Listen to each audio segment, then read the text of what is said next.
If we take a home price of $400,000 and assume a 7% interest rate with a 20% down payment, we get left with a chart that looks like this. And if we consolidate this down into the important findings, we get this. Here we can see the monthly payments for the same house at 15, 30, and 50-year mortgages.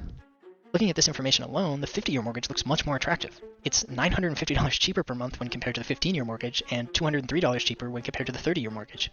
Annually, this comes out to about $11,400 extra dollars when comparing the 15-year to the 50-year, and $2,400 when comparing the 30-year to the 50-year. Now, I don't know about you, but $11,000 extra dollars a year sounds pretty sweet. But what's the price you pay for this savings? Well, if we look at the total cost over the lifetime of the loan, a 15-year mortgage will cost you $517,000 in total. A 30-year will set you back $766,000, and a 50-year will cost you a staggering $1.155 million. When it's all said and done, you end up paying 3 times as much as the face value of the home. Of that over $1 million, $835,000 of it is purely interest. This means that over the course of the loan, the bank makes over $800,000 off of you. That's double the value of the entire home in pure profit the bank is making off of you. By switching from a 50-year down to a 15-year, you end up saving $637,000. Let's look at this from another perspective and look at how much of the home you actually own.